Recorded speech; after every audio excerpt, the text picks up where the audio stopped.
Muy bien, actualmente nosotros leemos los encabezados de la mayor parte de los periódicos en el mundo y la mayor parte de las noticias son negativas, deprimen y desaniman a la mayoría de los seres humanos. Pero cuando nosotros tenemos este libro que se llama la Biblia, nos proporciona la noticia más importante y la más sensacional. Por eso la palabra evangelio significa buenas noticias que el ser humano pueda recibir. El Señor Jesucristo no tarda en regresar a este mundo. Este evento, cuando Jesucristo venga, va a terminar totalmente con la historia humana para dar comienzo a un nuevo mundo de justicia, de paz y de seguridad nacional mundial. Ninguna fuerza en el universo va a poder detener este acontecimiento maravilloso.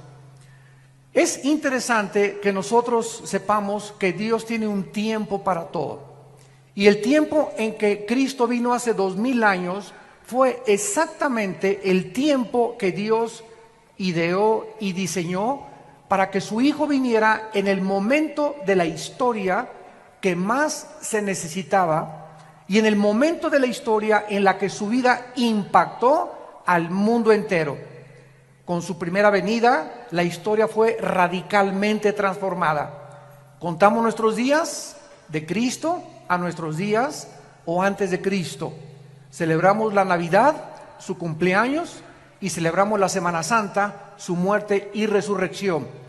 El impacto de Cristo en la historia es tan importante y tan significativo, insisto, que terminó totalmente con cualquier otro líder religioso que pudiera haber existido o que ha existido desde sus tiempos a nuestros días. Krishna, Zoroastro, Buda, los gurús, Mahatma Gandhi, Confucio, cualquier líder que tú puedas mencionar, ni siquiera podría atreverse a compararse con el Hijo de Dios. Nadie nunca profetizó que iban a ser Buda, nunca nadie supo cuándo iban a ser Confucio, ni cuándo iba a venir. Ningún líder religioso ha prometido que regresaría al mundo a traer la justicia y la paz y la seguridad mundial más que el Hijo de Dios. Y esta es la razón por la cual nosotros debemos enfocar nuestra atención. Si no eres cristiano o eres ateo o eres un libre pensador, agnóstico, escéptico, en la persona de Jesús, que fue precisamente lo que hizo en mi vida el impacto que transformó mi carácter. En el libro de Gálatas capítulo 4 versículo 4, la Biblia dice que cuando vino el cumplimiento del tiempo de Dios, Dios diseñó que llegara Cristo hace 2000 años. Dios envió a su Hijo, nacido de mujer y bajo la ley, para que nos redimiera a los que estábamos bajo la ley, a fin de que recibiéramos la adopción de ser hijos de Dios. La venida de Cristo fue en el cumplimiento del tiempo que Dios había escogido. Pero vamos a preguntarnos por qué escogió Dios que Cristo viniera hace 2000 años. ¿Por qué no hace 1300 años? ¿O por qué no hace más de 2500 o hace 3000 años? Y aquí es donde encontramos la sabiduría de Dios en la Biblia. En primer lugar, Dios escogió que viniera Cristo en su primera venida hace 2000 años porque el Imperio Romano comenzó a abrir por primera vez en la historia carreteras, caminos por todos lados en Europa. De ahí viene la famosa frase, todos los caminos llevan a Roma. El Imperio Romano abrió caminos, carreteras por donde marchaban sus ejércitos, y estos caminos pavimentaron el camino para que los discípulos de Cristo cumplieran la orden que Jesús les había dado. Vayan a todas las naciones y prediquen este evangelio y hagan discípulos de todos los seres humanos. Toda potestad me es dada en el cielo y en la tierra. No tengan miedo de los hombres. He aquí yo estoy con ustedes todos los días hasta el fin del mundo. Estos nuevos caminos proporcionaron a los discípulos de Cristo la ventaja de viajar por toda Europa, África, el Medio Oriente y poder llevar estas buenas noticias al mundo entero. En segundo lugar, porque hace 2000 años existía la Pax Romana, que existió durante el tiempo de Cristo. Fue como un paréntesis de todas las guerras continuas que habían prevalecido anteriormente. Este factor también les benefició a los discípulos de Cristo para que fueran por todas las naciones sin ningún problema. En tercer lugar, el lenguaje y la cultura helénica. Cuando los ejércitos de Alejandro el Magno marcharon para conquistar el mundo, todos los filósofos griegos influenciaron de tal manera al mundo antiguo que el mundo antiguo adoptó y asimiló el lenguaje del griego, que se llamaba el griego koiné o la cultura helénica. Como consecuencia, cuando Cristo vino, el mundo entero hablaba el griego y dominaba el helenismo. Esta igualdad de lenguaje y filosofía, al igual que los caminos que abrió Roma, pudieron prevalecer para poder llevar el evangelio y que no tuvieran absolutamente ningún problema en poder difundir las noticias de la salvación en Cristo Jesús.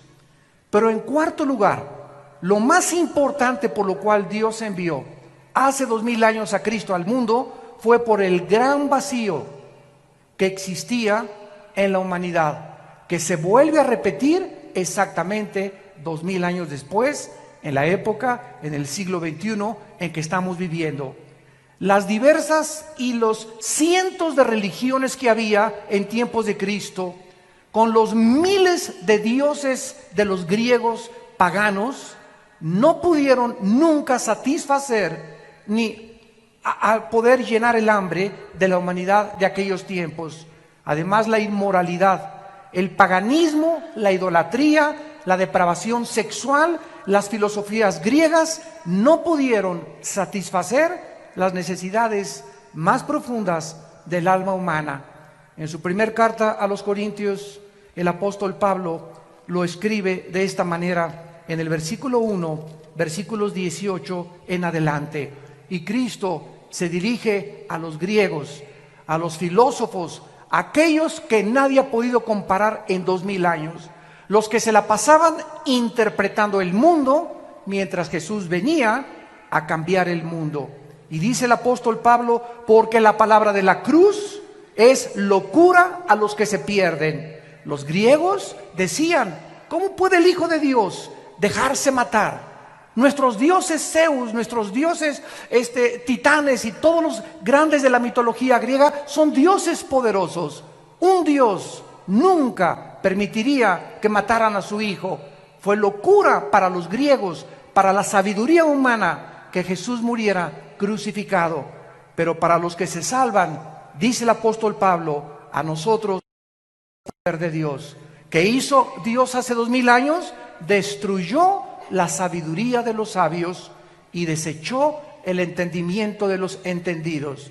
Dios hace 2000 años, a través de Cristo, envió este mensaje a todos los filósofos.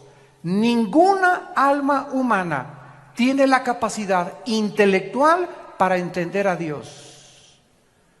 Nadie podrá, a través de sus proposiciones filosóficas, a través de sus conjeturas, a través de sus hipótesis, a través de sus especulaciones racionales, poder comprender a Dios.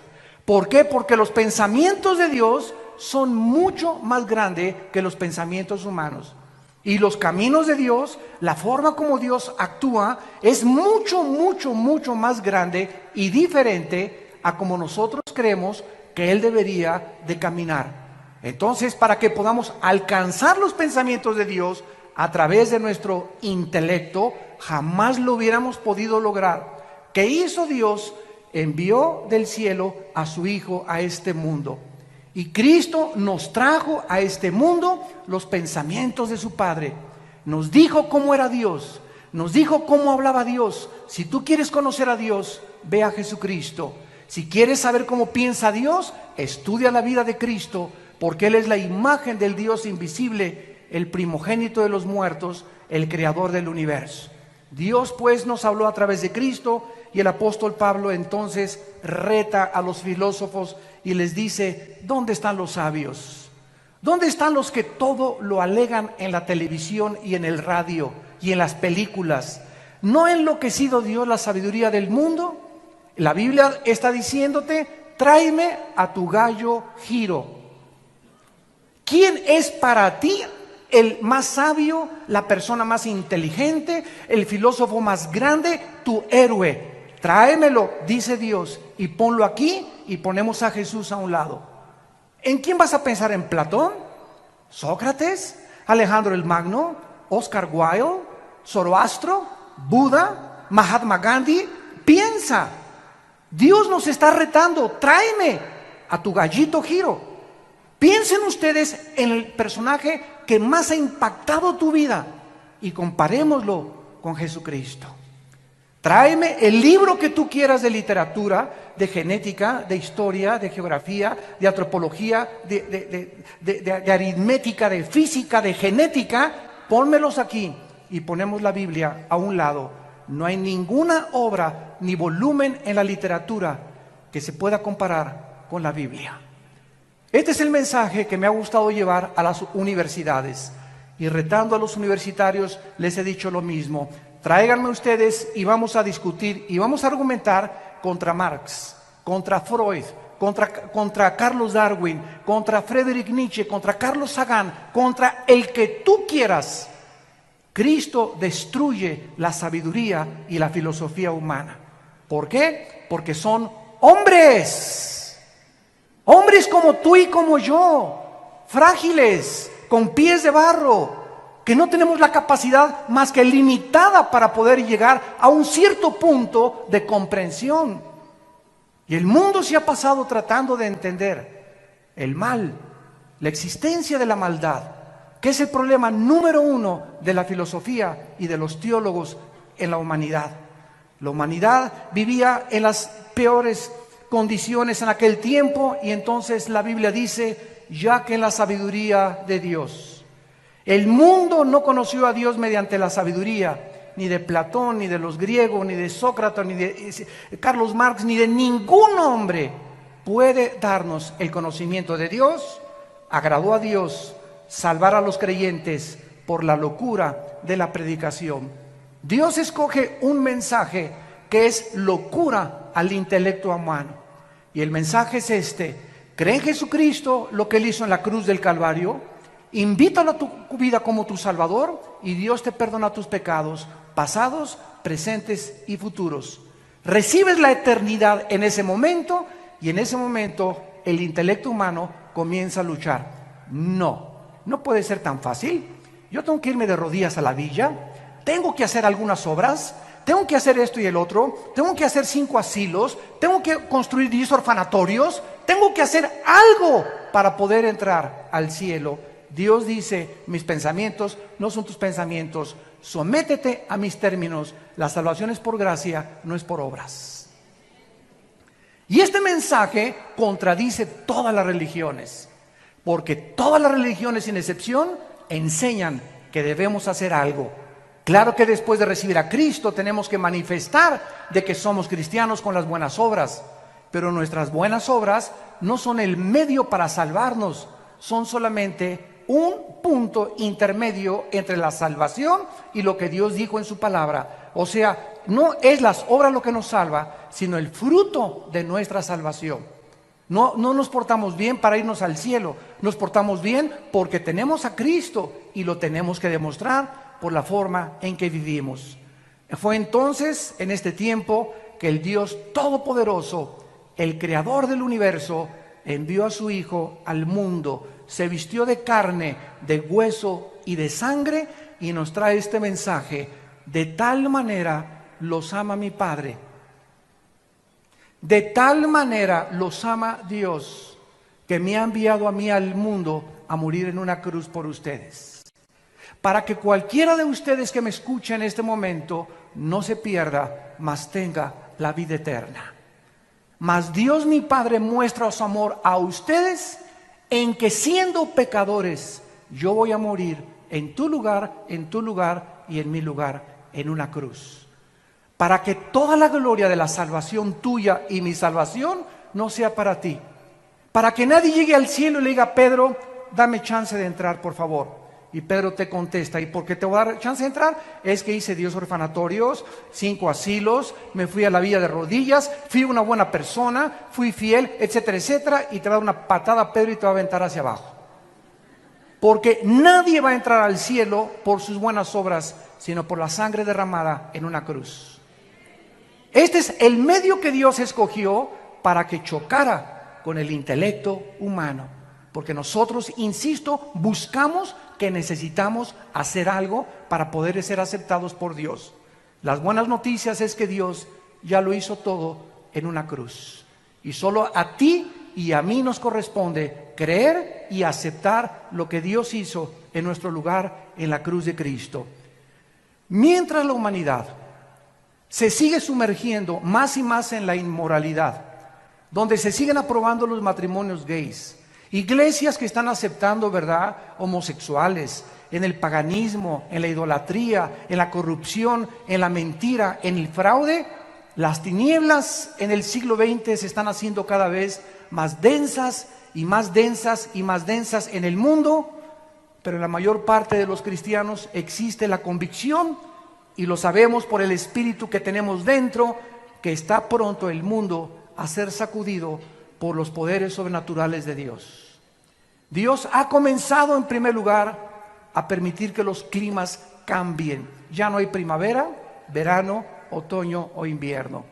Hemos acabado con el agua, hemos contaminado la comida, hemos contaminado el aire, la guerra política se intensifica, el Medio Oriente es una olla express que en cualquier momento cualquier loco aprieta un botón y explota el Medio Oriente. El petróleo se va a $200 por barril y comienza el caos, una inflación y una recesión donde la gente va a comenzar a desmayar, dice Lucas 21, por las cosas que están por suceder en el mundo entero. Y en medio de estas tinieblas y de esta confusión existe la voz de aquel que dijo: mi paz les dejo, mi paz les doy. No tengan miedo. Mientras el mundo esté confundido, ustedes saben que yo soy el buen pastor, que di mi vida por ustedes y que nunca, nunca, nunca nada les va a faltar. Para nosotros el morir es ganancia. Lo peor que nos pudiera suceder es morir en un terremoto, en un tsunami, una erupción volcánica, un avionazo. De algo tenemos que morir.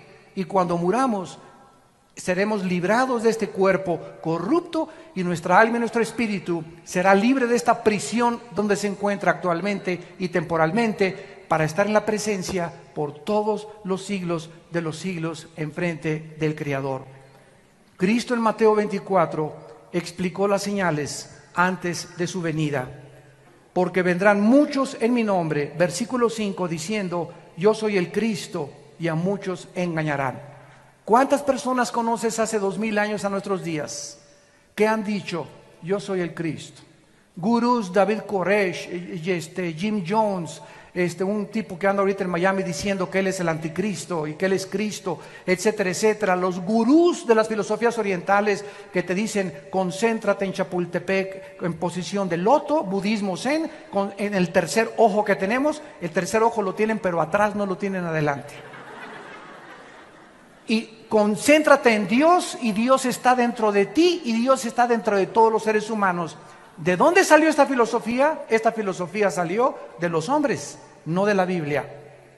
Y mientras todo esto sucede y siguen levantándose hombres y mesías, y el mundo como un niño inmaduro sigue creyendo que un presidente o un gobernante va a sacar al país del problema, o un partido político, siguen los seres humanos poniendo su esperanza en los seres humanos y no en Dios.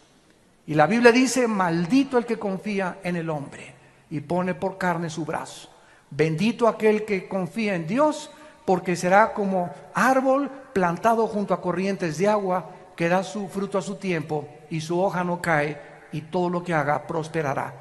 Nuestra confianza está en Dios. Nuestra confianza y esperanza no está en ningún político, en ningún partido, en ningún sistema político, ni socialista, ni comunista, ni democrático. Ningún sistema es perfecto, ningún estadista es perfecto, solo Jesucristo fue perfecto. Así que si tú tienes tu confianza en Dios y en Jesucristo, podrás mantenerte en un fundamento inconmovible, que es la roca, que es Jesús. Mateo 24 dice Jesucristo: van a oír de guerras y rumores de guerras. Miren que no se turben, porque es necesario que esto acontezca, pero aún no es el fin. 1914, Primera Guerra Mundial de la historia.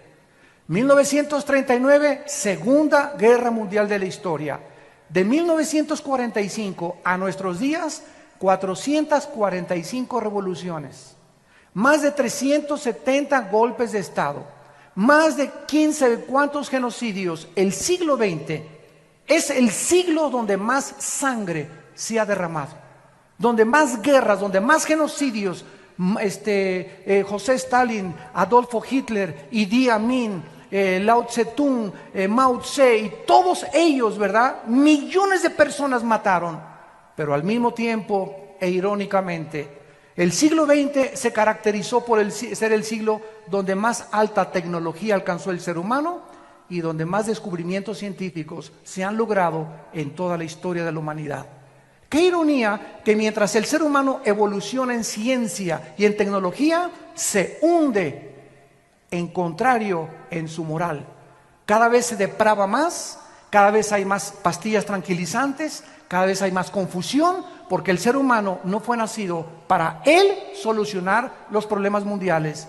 Para eso tenemos a un Dios que dio su vida por nosotros en una cruz. Dice Cristo: iban a haber pestes. Te sonó la campana, ¿verdad? Que la influencia, que el ébola, que esto y el otro, que el SIDA, que el retrovirus del SIDA. Va a haber hambres, terremotos, y todo será principio de dolores. Damas y caballeros, el mundo está entrando, lo que Jesús dijo hace 2000 años, al principio de los dolores. ¿Estás listo? Esto no es una coincidencia que hayas venido esta mañana a este desayuno. Dios te ama y Él quiere que tú te detengas y que pienses y reflexiones que la vida es mucho más que el sexo, que es mucho más que el alcohol y que las drogas, es mucho más que el dinero y es mucho más que la popularidad y la fama que puedas tener. Todas esas cosas te van a dejar vacío y te van a dejar insaciable, porque de esa agua volverás a tener sed, pero el agua que yo te doy, dice Jesucristo, será una fuente que salte dentro de ti para vida eterna. Porque fuimos creados para Dios, y mientras nuestra alma no regrese a Dios, nada en esta vida nos podrá satisfacer. Dijo Cristo, y entonces muchos tropezarán entonces y se van a entregar unos a otros, y unos a otros se aborrecerán. Dios dice que antes de que Él venga, el carácter del ser humano se va a deteriorar. Y ahora hemos visto ya crímenes de niños de 8, de 9, de 10, 12 años de edad. Maestras de escuela acostándose con niños de 12, 13 años de edad, las maestras de 30 años. Madres que ahogan a sus hijos en los ríos y que los sacrifican porque el novio no le gustaron los hijos que tienes. Estamos viendo cosas que jamás en la historia habíamos visto. Ahora los adolescentes no son de 18 a 21 años, son de 12, 13 años de edad, ya manoseándose entre ellos, besándose entre ellos, usando drogas, usando alcohol. ¿Por qué? Porque el carácter del ser humano se está deteriorando y los padres no se han dado cuenta y lo están acabando de aceptar como algo normal. Y no es normal. Nosotros somos un pueblo santo, llamado por Dios. Somos linaje escogido para ir en contra de las diversiones, en contra de las costumbres, en contra de la cultura y la moral del mundo. Dios nos ha llamado a ser diferentes. Y en esta diferencia estriba precisamente si tú eres santo o perteneces solamente a una iglesia porque te bautizaron o porque tus padres te heredaron la religión. Esa es nuestra vida consagrada a Dios, donde podemos nosotros impactar al mundo con nuestra vida. Cada vez los padres se van contra los hijos ahora, los hijos contra los padres, divorcios por todos lados, la gente contra el partido político, entre los partidos políticos unos a otros matándose. Ya no les interesa México, no les interesa Argentina, les interesa su partido, no les interesa el bienestar de la nación, les interesa su imperio, les interesa lo que ellos anhelan, no les interesa tu bien ni mi bien, les interesa sus propios intereses personales. Este es el egoísmo del ser humano, donde ya se perdió la brújula por todos lados. Ya nadie sabe qué cosa es lo que están persiguiendo. Y dice Cristo, muchos profetas se van a levantar y engañar a muchos. Y por haberse multiplicado la maldad, el amor de muchos se enfriará. Pero el que persevere hasta el fin, este será salvado, y será predicado este evangelio del reino a todas las naciones, y entonces vendrá el fin. No fue hasta 1975 que se puso en órbita el primer Sputnik en Rusia, hasta nuestros días, que ahora los medios de comunicación están llevando este mensaje al mundo entero. Ahorita me están viendo aquí más de 1,300 personas en este salón, pero en este momento estamos siendo observados también por más de 60 millones de seres humanos que están oyendo lo que tú estás oyendo. Increíble la tecnología del siglo XXI. La mayoría de la gente sabe que la humanidad se está desintegrando. Los cambios climáticos, los terremotos, la pérdida de ozono en el espacio, la contaminación del aire, el agua, la comida, las guerras del Medio Oriente son señales de que el mundo está a punto de explotar. Hace 2700 años, el profeta Isaías en el capítulo 24, versículo 3 en adelante, escuchen lo que escribió. Lo que voy a leer fue escrito, apúntalo, hace 2700 años. Y este rollo de Isaías que voy a leer se encontró en Qumran. Y estos papiros originales no los inventó Don Brown, ni el Código Da Vinci, ni ángeles ni demonios, no es mitología, esto está en el Museo de Israel. Y ahí puedes ver tú estos papiros del rollo de Isaías, exactamente como lo tenemos nosotros en nuestra Biblia. Así que si alguno tiene una duda de la veracidad de los documentos históricos de la Biblia, ahí están los documentos originales que te dan testimonio de que esto es realmente palabra de Dios. Dice Isaías 24, versículo 3, la tierra será vaciada, completamente saqueada. Jehová ha pronunciado esta palabra, se destruyó, cayó la tierra, enfermó, cayó el mundo, enfermaron los altos pueblos de la tierra y la tierra se contaminó bajo sus moradores. ¿Por qué? Porque traspasaron las leyes, falsearon el derecho, quebrantaron el pacto sempiterno. Damas y caballeros, cuando tú no les pones a los niños una línea y les dices, esto pueden hacer en vacaciones, entrar a su cuarto a tal hora, levantar sus cosas, esto no pueden hacer. No puedes salir de tu cuarto después de las 9 de la noche, no puedes hacer estas cosas. Si no ponemos una línea de demarcación a nuestros jóvenes, a nuestros niños, y si el gobierno no tuviera parámetros como los altos y los semáforos que te dice la luz amarilla, párate, porque si te pasas no sos responsable de un accidente, entonces el mundo sería una anarquía total. Dios ha establecido líneas morales. La moralidad no la puede legislar un gobierno, porque hay gobiernos que permiten las drogas, que quieren legislar las drogas, hay otros que permiten la homosexualidad, así que el gobierno no puede tener la moral absoluta. Solo Dios, nuestro Creador, nos puede decir, estas son las líneas de demarcación. Y Dios en la Biblia ha establecido que el matrimonio sea entre un hombre y una mujer, no entre Pepe ni Pancho, ni entre Lupita ni Carmelita.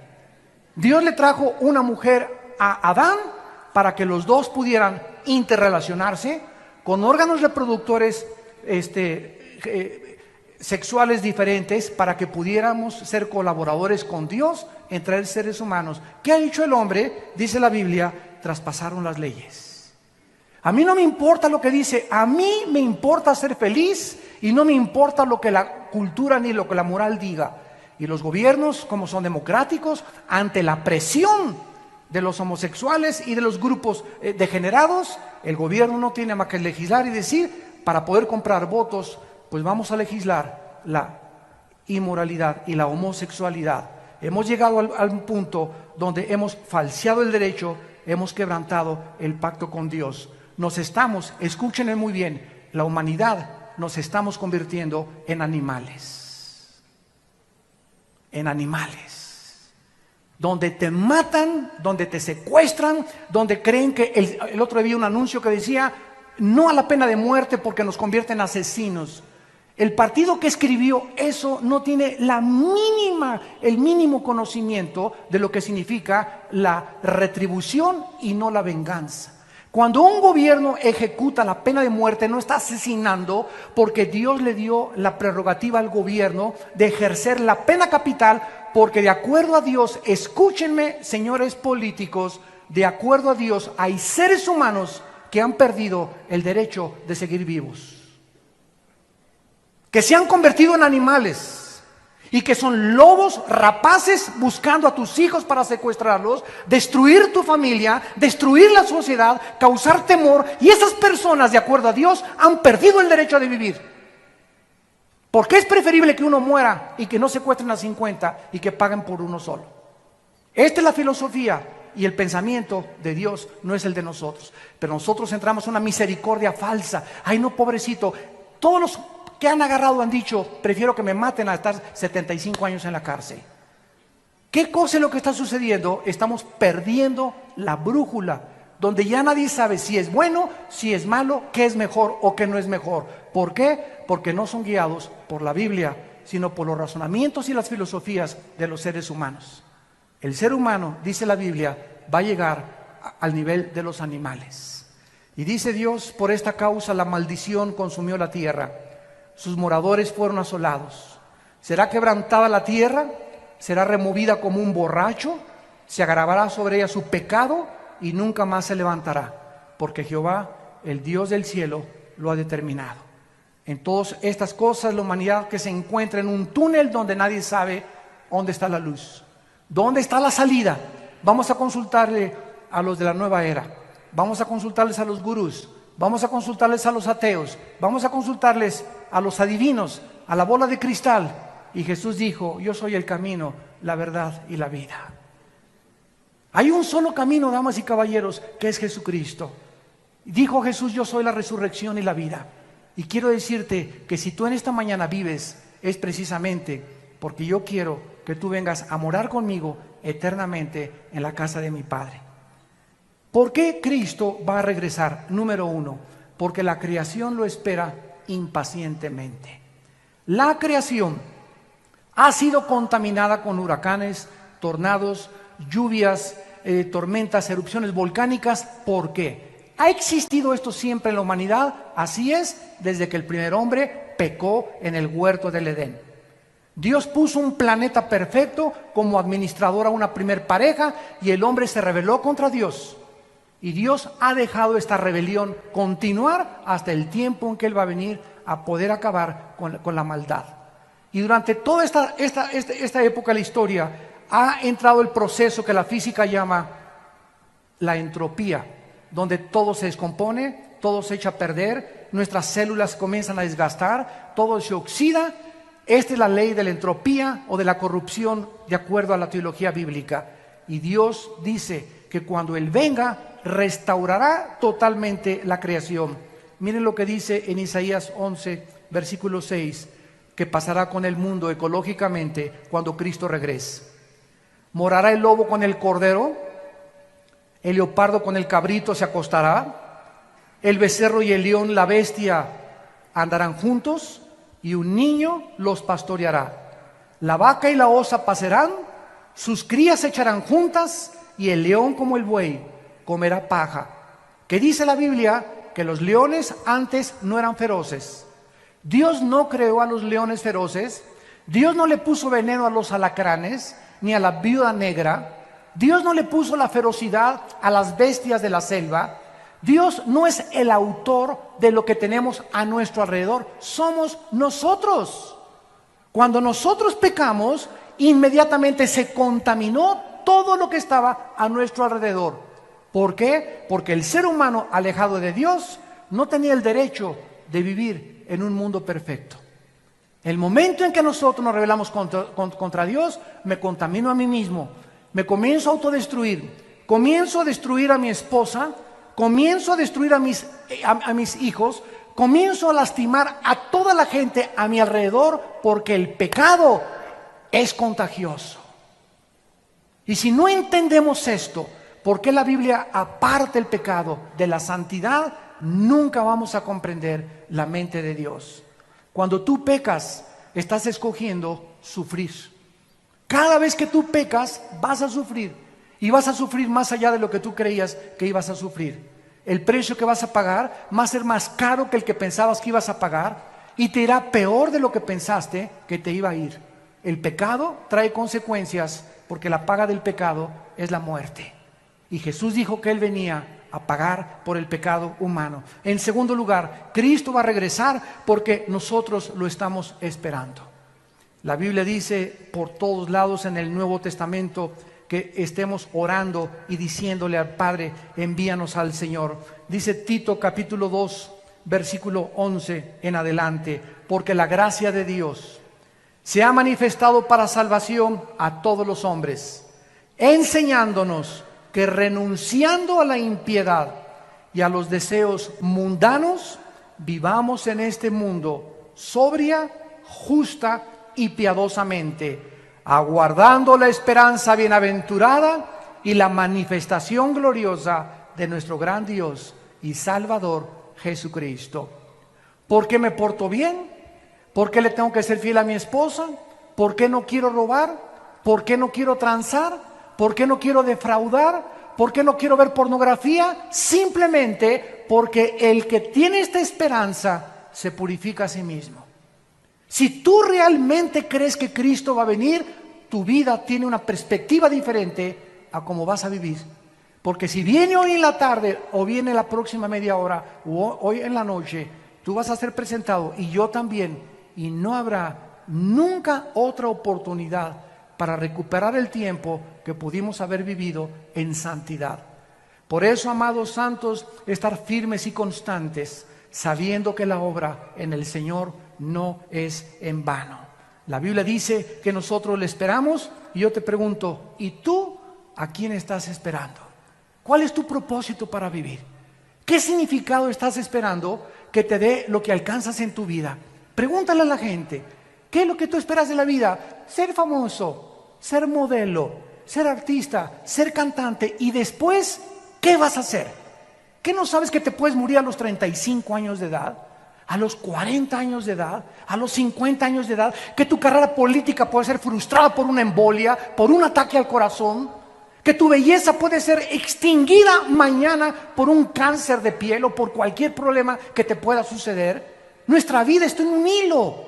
No nos hagamos ilusiones de poner nuestras perspectivas en este mundo. Está bien que queramos distinguirnos y todo, pero para la gloria de Dios, no para nuestros propios intereses. Si tu esperanza no está en Cristo, no eres más que una pobre criatura, desventurada, pobre, desnuda y triste delante de Dios. Porque lo que le da significado a nuestra vida es esperar a Cristo. En tercer lugar, Cristo tiene que venir porque la justicia lo demanda legalmente. Si Dios es justo y Dios ama la justicia, cuando Él venga, tiene que castigar el pecado. La paga del pecado es la muerte. ¿Cuántas personas conoces tú que se han muerto sin ir a la cárcel? ¿Cuántas personas hay en la cárcel que deben estar afuera? ¿Y cuántas personas hay afuera que deberían estar encerrados, pero por su influencia o por su dinero pueden salvarse del castigo judicial en este mundo? Escúchame, Dios algún día te va a pagar con todo lo que hiciste. No hay ninguno de nosotros que se le pueda escapar a Dios en el día del juicio, por cuanto Dios ha establecido un día en el cual juzgará al mundo con justicia, dando testimonio a los hombres con haber levantado a su Hijo de entre los muertos. En cuarto lugar, Cristo va a regresar para cumplir las profecías que Él dijo acerca de su venida. En el capítulo 14 de Juan, antes de morir, el día antes, Jesús les dijo a sus discípulos: no se turbe vuestro corazón, creen en Dios, creen también en mí.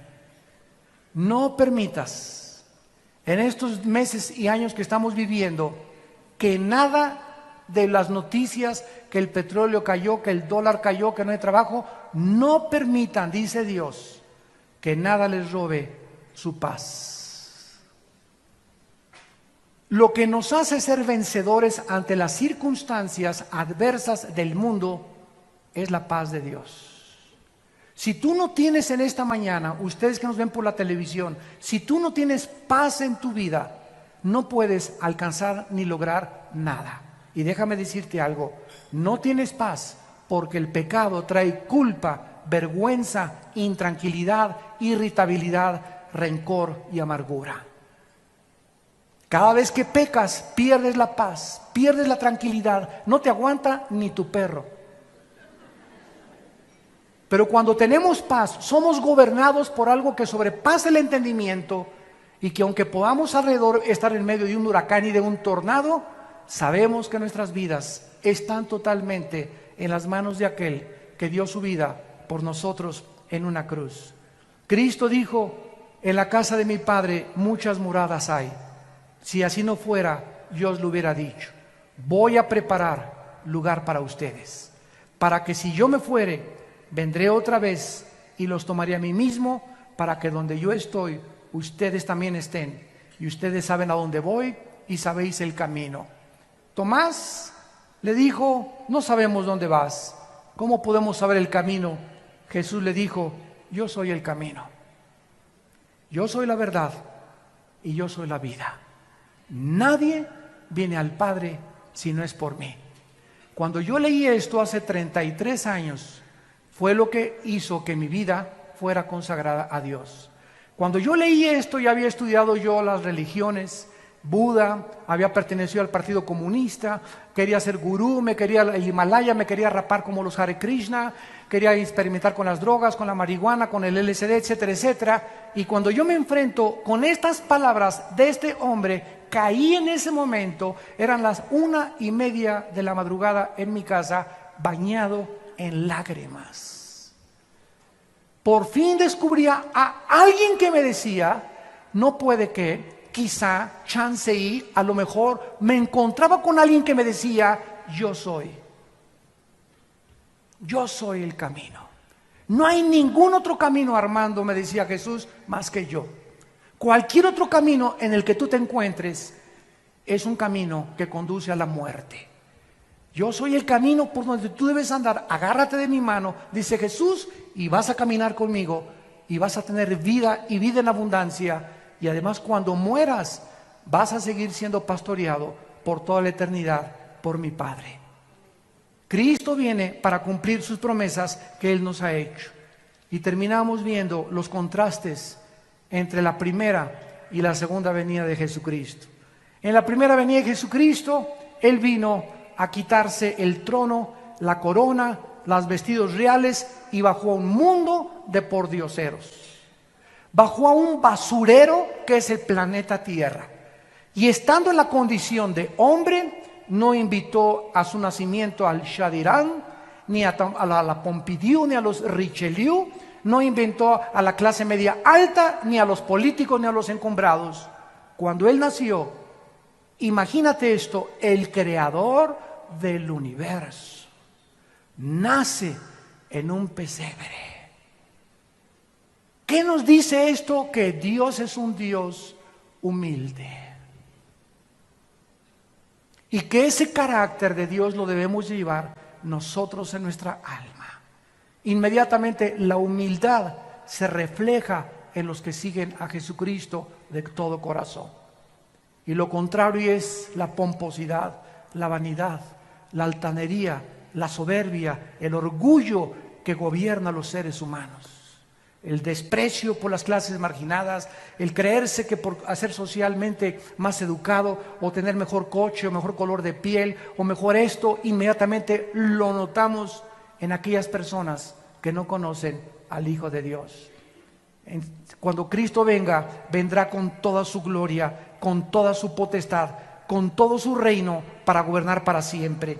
Dice Mateo 24:29, e inmediatamente después de la tribulación, el sol se oscurecerá, la luna no dará su resplandor, las estrellas caerán del cielo y las potencias de los cielos serán conmovidas, y entonces aparecerá la señal del Hijo del Hombre en el cielo, y entonces lamentarán todas las tribus de la tierra y verán al Hijo del Hombre viniendo sobre las nubes del cielo con gran poder y con gran gloria. Vino como un siervo, cuando Él venga, viene a reinar sobre nosotros. En segundo lugar, vino como un cordero en su primera venida, cuando estaban tus enemigos, no abrió su boca. Pilato le dijo: defiéndete, ¿qué no sabes que tengo poder para crucificarte o para soltarte? Cristo sabía que su vida no dependía de un gobernador. Y le contestó a Pilato y le dijo: ninguna autoridad tendrías si no te fuera dada del cielo. Él vino a entregarse como un cordero, pero cuando Él regrese, vendrá como el león de la tribu de Judá, a juzgar a los vivos y a los muertos. En su primera venida fue juzgado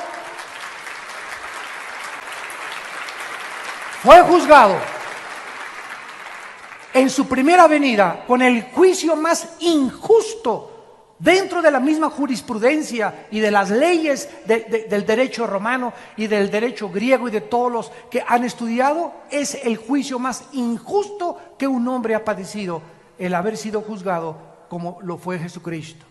En su segunda venida, Él vendrá como el juez de toda la humanidad. En primera venida el mundo lo juzgó y dijeron: crucifíquenle, crucifíquenle. Cuando Él venga en su segunda venida, en estos días o en estos meses o en los próximos años, viene a juzgar a todos aquellos que se burlaron de Él. Y en cuarto lugar, cuando Él vino, nació en un pesebre. Creció como un humilde carpintero y entró a Jerusalén en un burrito. No como los centuriones romanos montados en caballos blancos y con una diadema de hojas de olivo. Él entró en un burrito a Jerusalén lleno de lágrimas, diciéndole al mundo: ustedes deben arrepentirse de sus pecados. Pero cuando Él venga por segunda vez, vendrá en un caballo blanco y seguido de millones y millones de ángeles y de santos que vendremos con Él.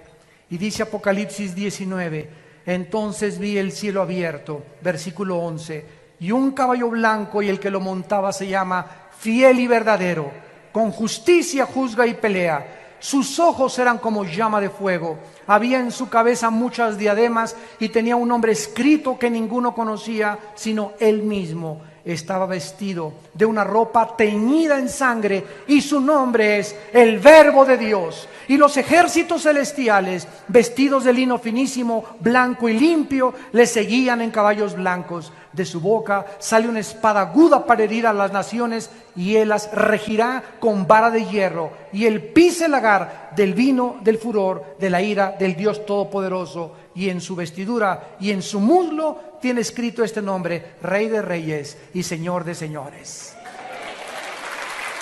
Ven, Jesús, ven. Viene a triunfar, viene a traer justicia, viene por nosotros, viene a recompensarte. Y dice la Biblia finalmente en el capítulo 11 de Apocalipsis: y entonces los ancianos en el cielo se postraron y dijeron: Señor, te damos las gracias por el que eres y el que eras y que has de venir, porque has tomado tu poder y has reinado. Y se airaron las naciones, y tu ira ha venido, y el tiempo de juzgar a los muertos y de darle el galardón a tus siervos, los profetas, a los santos y a los que temen tu nombre, pequeños y grandes, y destruir a los que destruyen la tierra. El Señor Jesucristo viene a juzgarte. Y si tú recibes a Cristo en esta mañana, Él ya no viene como tu juez, Él vendrá como tu Salvador. Él vendrá como tu Redentor. Vendrá por ti y por mí para llevarnos con Él, para que en los siglos venideros, que solamente pasamos por esta tierra temporalmente, podamos reinar por toda la eternidad con aquel que dice: he aquí, yo soy el primero y yo soy el último. Yo soy el alfa y yo soy el omega. Vengo pronto con mi galardón para recompensar a cada uno según su obra. ¿No quisieran muchos de ustedes en este momento abrirle tu corazón y recibirle en tu alma como tu Señor y como tu Salvador? Les pido por unos instantes, los que gusten, que inclinen su cabeza. Y ahí desde tu lugar, con toda la sinceridad y la honestidad de tu vida, sabiendo que no eres Dios, que tienes un límite para vivir y que después de la muerte viene el juicio, en este momento que tienes la oportunidad, la lucidez mental y que tu corazón ha sido preparado por el Espíritu Santo, no cierres tu corazón contra Él y dile en tu alma: Señor mío y Dios mío, te pido perdón por mis pecados. Creo que en la cruz pagaste por ellos con tu sangre preciosa. Creo que a los 3 días resucitaste de los muertos. Y por ello te pido, porque sé que estás vivo, que entres a mi vida en este instante como mi Señor y mi Salvador. Lávame con tu sangre preciosa de todas mis maldades pasadas. Dame el poder de aquí en adelante de vivir para ti. Que pueda yo vivir para los demás. Que pueda amar a la gente como tú la amaste. Que pueda interesarme más la vida de los demás que mi propia vida.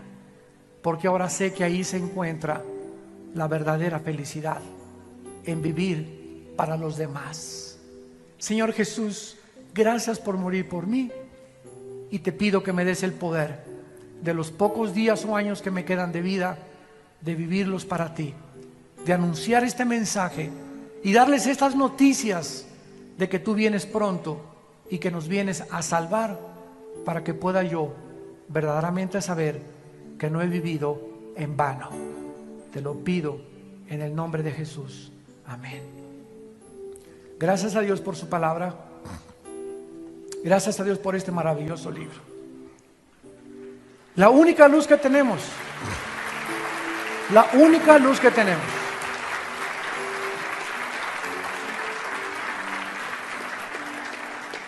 Haríamos bien en estar atentos como una antorcha que alumbra en lugar oscuro a la palabra de Dios. Déjate de tonterías y de visiones y de sueños. Ven a la palabra de Dios. Ama la palabra de Dios. Memorízala, reflexiónala, medítala cuando te levantes y antes de acostarte. Lee la Biblia todos los días y tu alma va a ser limpiada, purificada. Tus pensamientos van a ser renovados, transformados, revolucionados, porque comenzarás a pensar como piensa Dios. Comenzarás a entender cosas que no habías entendido, por cuanto ojos que no han visto ni lo que ha subido en el corazón son las que Dios tiene preparadas para los que le aman. En esta mañana, todos ustedes que invitaron a Cristo por primera vez, nos gustaría felicitarlos, decirles que nos sentimos muy orgullosos de ustedes, y más Dios, porque hay una gran fiesta en el cielo por cada pecador que se arrepiente. Todos ustedes que hicieron esta oración invitando a Cristo por primera vez, les quiero pedir que se pongan de pie. Párense los que hicieron esta oración. Gracias, mira cuánta gente, gracias a Dios. Dios los bendiga. Gracias, ponte de pie. Ponte de pie, no tengas temor del hombre. Gracias a Dios por todas estas almas. Gracias, Señor. Gracias, Señor.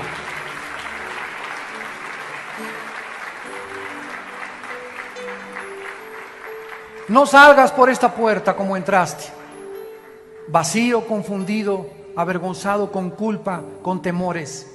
Si sales por esa puerta como entraste, es porque tú has decidido seguir así. Pero nunca se te va a olvidar que hoy Dios te dio la oportunidad de entrar a tu vida, de cambiar y librarte de tus temores, de tus ansiedades, de tus depresiones. Pero tú escogiste seguir viviendo a tu manera. ¿Alguien más quisiera ponerse de pie? Gracias a Dios, gracias a Dios. Dios los bendiga. Gracias, gracias, Señor. Gracias, gracias, que Dios te bendiga.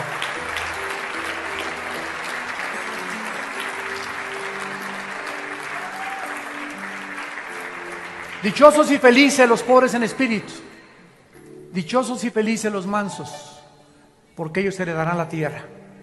Dichosos y felices los que han llorado, desde el testimonio que oímos hasta la palabra de Dios, porque serás consolado. Porque eso demuestra que en tu alma hay sensibilidad y amor verdaderamente a Dios. Dichosos ustedes los pacificadores, los que traen a la gente a la cruz para que conozcan a Dios y hagan la paz con Dios por medio de su sangre.